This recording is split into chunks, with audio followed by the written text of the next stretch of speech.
Hello, I'm Alice Gray and welcome to our very first conclusionary episode of Inside the Petri Dish. I'm joined by my co-hosts. Say your name. Vicky Blight. Hello. And Tay Aziz. Yeah. So... Your name always follows the yeah. Or a So I've gone away and I've researched for you guys. You've been on a mission, haven't you? I have. You put on your minion outfit. I put on my minion outfit and I hated myself every second for it. No, I'm joking.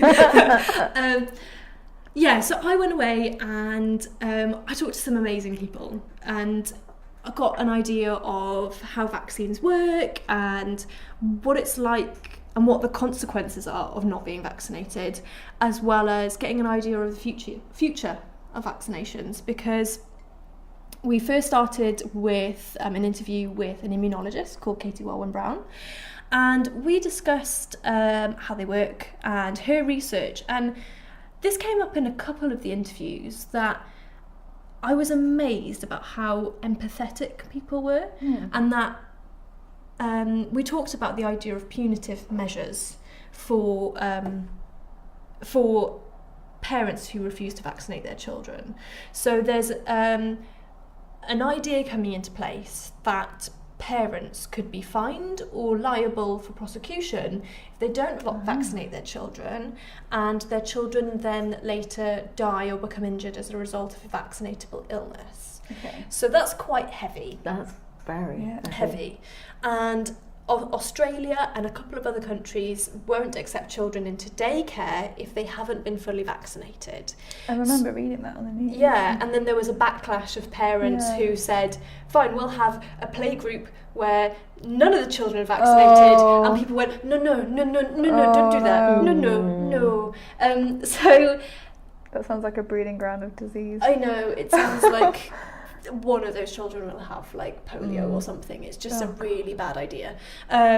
So what I was really surprised, not surprised about, but just really like touched by, was the understanding that came through them from the scientists, saying how engagement was what we needed and not punitive measures, and talking about actually raising awareness for what is inside the vaccines, because I mean, it just looks like a fluid, doesn't it? And people are worried about the metals and the things that are in it. So it was really interesting. And I mean, coming from a science filmmaking perspective, engagement is like... Yeah, that's why I love filmmaking, because you can really... I'm gonna say a quote and I can't remember who it's by now, which doesn't sound great. We can fix it later, it'll be fine. But it talks about, if you're communicating science, you can't just tell people a load of facts and expect them to turn around and change their views and say, okay, that's great, I understand everything now, that's absolutely fine.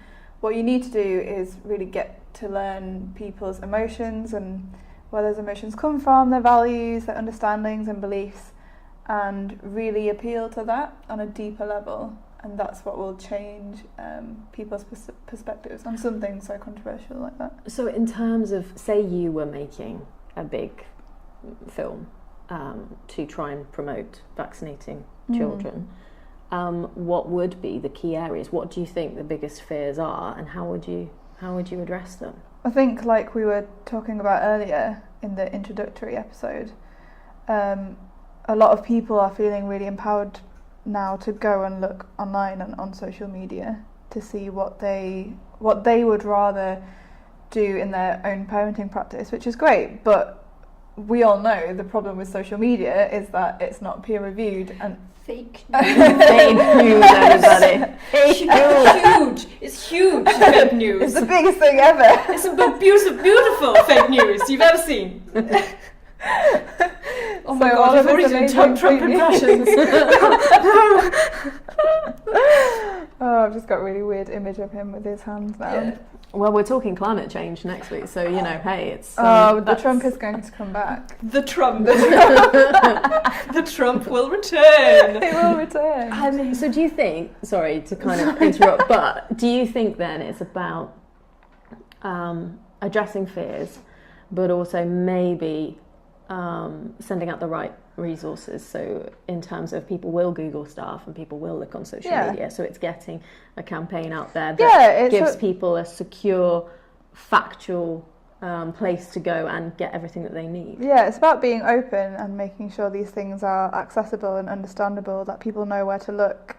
I think one of the dangers with social media is that when you're kind of like on a side of an argument, like the vaccination debate, is that it's very hard to see material from the opposing side, because the way social media algorithms work is that you'll only see and you'll only follow other people that kind of follow the same things as you and have the same beliefs as you, so it's really hard to kind of go outside that bubble. But if we can go to them and build that trust and relationship, then be open about it, that would be really valuable, I think. I think the most shocking thing from that interview is the fact that you're talking about fining parents and these really sort of harsh ways to almost shock people to vaccinate their children. And coming from, I think it's in most cases, and from things that we've read and things that I've seen online, with mums and dads hesitant of vaccinating their children, it is coming from a worry, a fear, a what if. So you think, gosh, slapping fines and a really shocking result, that's not particularly going to coach them in. And I guess, where do you get the information from, really? You probably you go to your GP, you'd get handed out a leaflet to sort of say, vaccinations for your child, this is due at this time, this is due at that time. Yeah. And if someone decides that they don't want to vaccinate their child, you almost think, well, if you were going to go down those routes, surely it's more the fact that, well, okay, if your child contracts an illness and needs treatment from the NHS, that they will bill you for the treatment because they offered you the free vaccination. You didn't. You chose to not take that. So then any resulting treatment, maybe you then pay for. Do you think that would have an effect? And it gets really cloudy as well, because some kids can't be vaccinated. So, like, for example, I had a friend in school who couldn't be vaccinated because they were allergic to eggs, and we grow viruses to be used in vaccinations and immunisations in eggs. So where do they lie? Because technically they're still, do you have to get signed off? Almost like a medical exemption, I guess. Yeah. But do you know what? I learnt a lot from these interviews, not just because I was talking to amazing people doing amazing work, but also it completely changed my mind, because before I went into those interviews, I was for the penalty, because I have a very elderly grandmother who is really poorly, and we can't even go and see her if we've got a cold, because it could kill her. And I remember reading stories about someone who had gone onto a chemotherapy ward and they hadn't been vaccinated and they'd been exposed to measles, but because they were a healthy individual, they were fine. They gave a whole ward of cancer patients measles. Some of them died.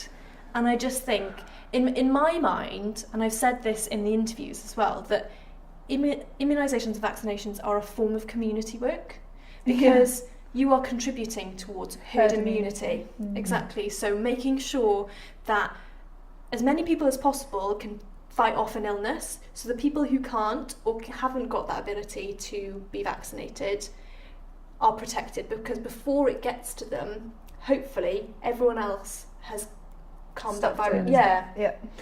Do you think that's actually almost the way that, if someone was going to try and sort of revamp the PR on vaccinations and immunisation, that's the way they should go, in terms of actually, let's stop thinking about our little Dylan or our little Janet, and kind of... I thought you were going to Welsh names. Well, I wanted to do half-y half. But, is it a case that we try and broaden that perspective in terms of, we want to keep our child safe and healthy, but don't want to introduce them to anything too nasty.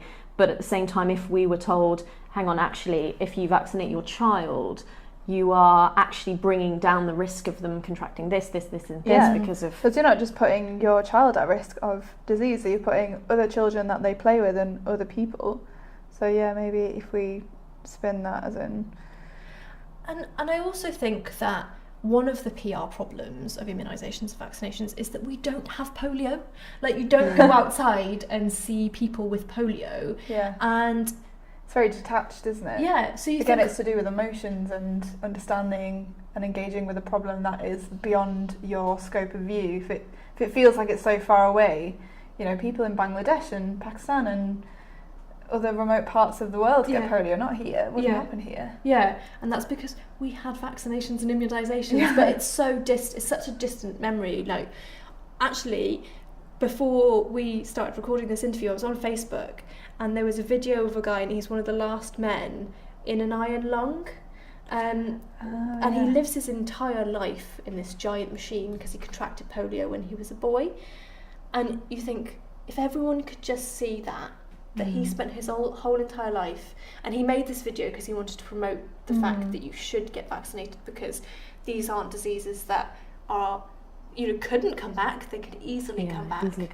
So that was that whole PR aspect of it, that we don't see it everywhere, and therefore we don't need it. It's like the flu vaccine. It's coming up to Christmas now, people are going to start getting flu, and people will be like, oh, I'll be off work for a bit. Some people, including myself, because I'm an asthmatic, if I contracted flu, I could end up in hospital.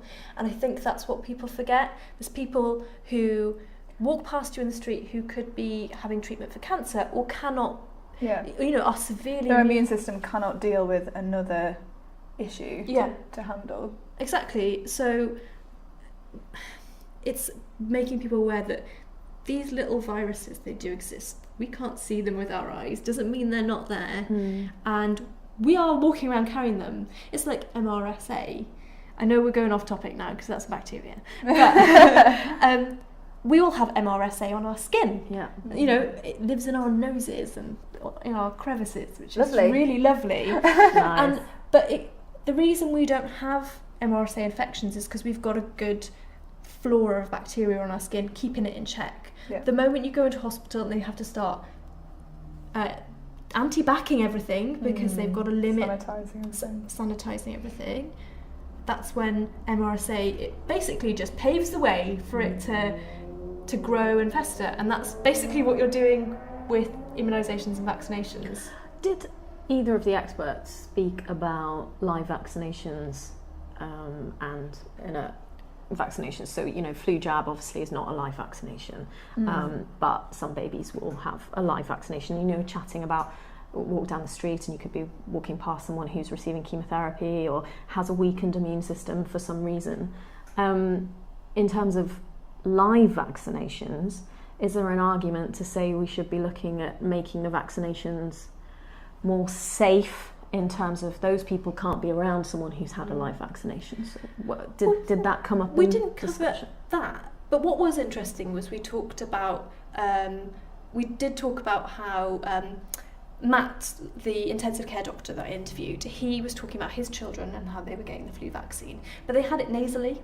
So they were going to schools and they would just spray them up their nose with the vaccine, and it meant that they didn't have to go through, the nurse, the needle nurse. When I was a kid, it was, what did I call her, the sticky nurse or something? Sticky nurse. I was like, the sticky nurse. And yes. I just remember queuing up outside the sports hall and then kind of getting like a sort of pushed through, herded through. Shirt came up and But yeah, so because of that, it takes that fear element out. So you don't have to tell your child, you're going to have to go and have a needle in your arm now and you've got to be brave and stuff. Because it's literally, they just sniff it up and it's like giving dogs kennel cough. Exactly. Up the nose. It's a similar process. But I can imagine adults would love that, because I know many adults who hate injections. Do you know what? I hate things that I think I'd prefer to take the jab. Maybe I'm just strange. Well, like, when I was a kid, I remember we were having the MMR vaccine. And I remember queuing up for it and getting terrified. And I burst into tears. I was like quite old at this point. And they were like, don't worry, sweetheart, you don't need it. Because everyone else has had it. My sister had it, my brother had it, and they were like, okay, don't worry. I was so upset. And then, maybe a couple months later, I can't remember, I had an episode where I had my vision went funny. I couldn't look at light, like all the meningitis sort of symptoms, except for the rash. And it freaked me out so much that I thought, God, if I could be vaccinated for everything, I would be. And I think maybe a week later, I went and got vaccinated for MMR, because I was just like, God, if I could have everything, I would. Well, it's like, I think when I went to university, I would say it was one of the early years of when they were vaccinating against meningitis before we all went off to university. So in sixth form, you had to have your meningitis jab. And in my first year at Cardiff, in my halls of residence, one of my friends contracted meningitis and was in hospital. Oh my God. And I think, it's that whole thing of, we hear a lot about the stories of mums and dads coming out talking about, my child contracted this, or my child had the jab and this happened.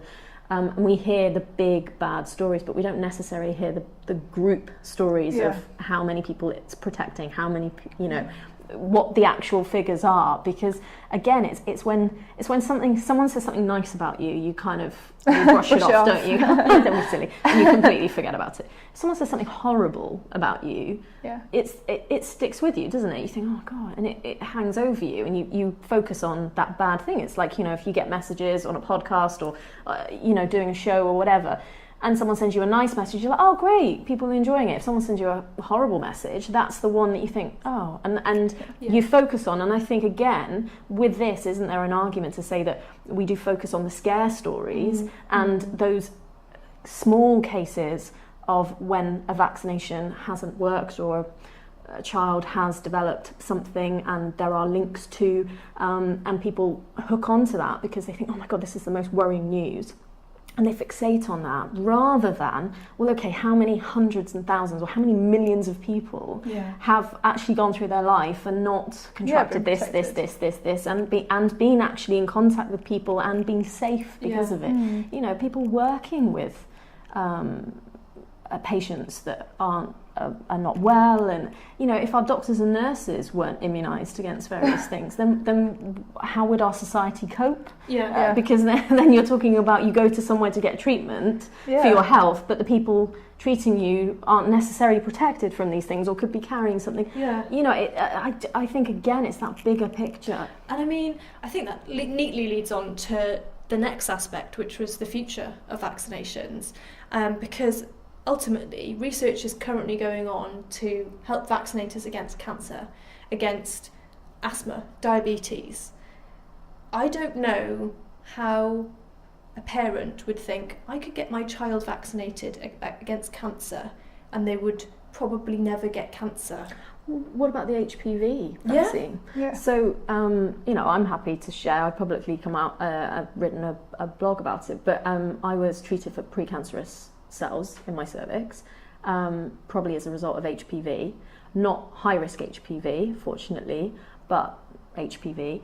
And because of the age that I am, probably a lot of women in my generation, a lot of women generally will have the HPV virus, and, your body just deals with it. It doesn't become a problem.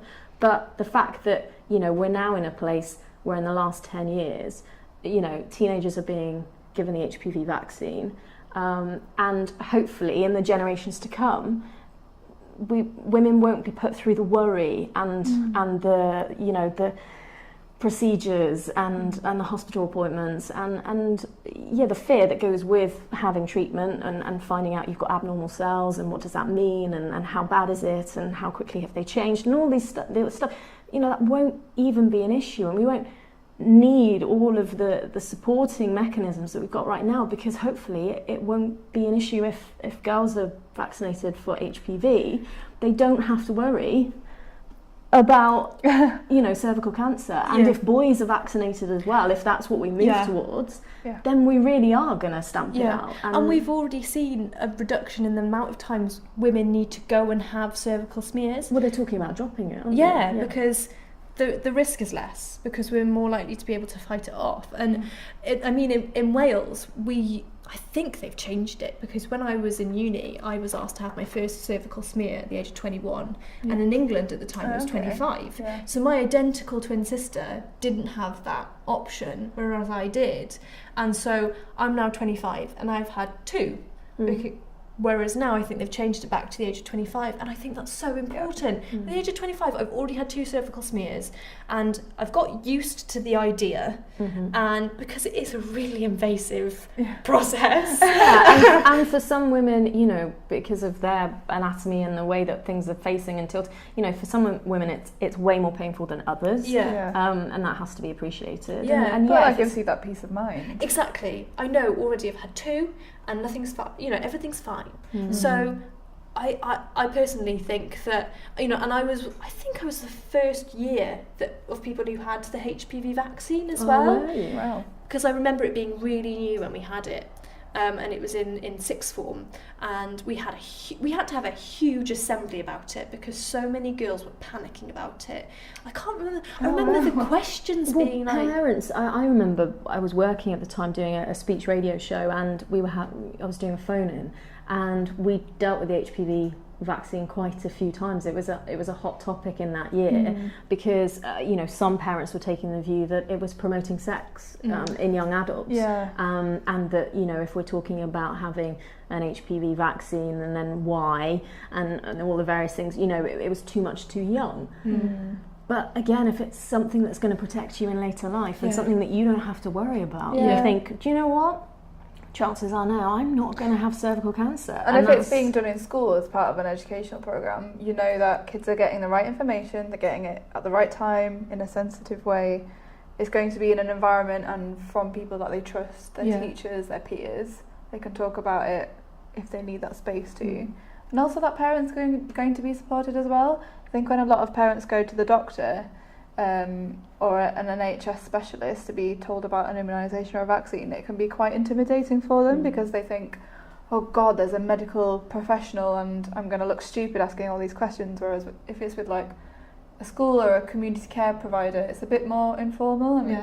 And they can just chat to their friends about it. They're like, I've got this question, do you have that question? And then they can go as a group, because I was so shy in school, I would never have asked any questions. So, you know, having that peer support is quite good as well. Definitely. So something like, we're not just talking about HPV, it could be any form of cancer. You know, BRCA1/2 mutations, so people who are really, really high risk for having breast cancer and often go through double mastectomies and having their wombs removed and things, they could hopefully in the future have a vaccine for it, which is really exciting. Do you think that is the way that medicine will go, in terms of it will be a little bit sci-fi, Star Trek in a way of you know, you just, you know, something's wrong with you and you have a you know, a shot or something, and oh brilliant, I'm protected against this and this and this. And is that the way that medicine will go, do you think? I hope so, just from a purely selfish perspective. Like, I would love to know, I know that I've got dementia that runs in my family, and as a red-headed woman, I am very, very likely to develop melanomas and things like that. So being able to have that potentially be vaccinated against that would be amazing. But I am a bit concerned, and I think this topic always comes up when it comes to things like DNA screenings and stuff, is the potential for abuse from corporations. Imagine having to pay for that. Imagine having a vaccine for something that you could be highly likely of developing, so a cancer, but you had to pay for it and maybe take a mortgage out on your house or something. That would, because, well, initially you would have to have a genetic test to see what you're predisposed to, and there's always an argument with that could be sold on to insurance companies. Insurance is going to have the information and they're going to give me a higher premium or etc. Exactly. I mean, we're lucky in this country that we have an NHS at the moment. And we don't have to pay for healthcare. But if it ever came to a place where we had to pay for healthcare and we had to have insurance and we needed to be tested to see what we could be, you know, vulnerable to as we grow up, and then that information could get sold on and we need to pay insurance for that, and then you have to maybe think about paying for vaccinations that could save your life. There might even be some people who might not even want to know that information. Yeah. Well, that's the other argument, isn't it? And the fact that if we immunise ourselves against every single thing, you know, where's the end point? Yeah. And also, what are we doing to human life and our way of living if we become so sanitised? Could something as a new strain or of something literally wipe out the entire human race? In terms of how far do you go in this? You know, you protect yourself from every little thing, but are we actually making ourselves weaker because we're not being subjected to any of these things? And then for the people that actually do come through the illness and fight it off, and I think that's quite a big argument that comes up is in terms of in a world that we live in now where medicine is advancing so rapidly that we can really fortunately treat people with lots of different diseases and give people a better quality of life. I have heard that argument where some people say, well, in fact, you know, if we're always treating people that have all these different conditions and diseases, then is the human race as a whole getting weaker because natural selection is not being able to do its thing? But it's so sensitive. Where do you draw the line? I mean, on that existential crisis that I'm having, I think we'll draw this to a close now. Oh my god. Hopefully we've given you a lot to think about. I mean, I might have to go away and ask some more people about this because I think it definitely needs a part 2, yeah. I'm spiralling. Okay.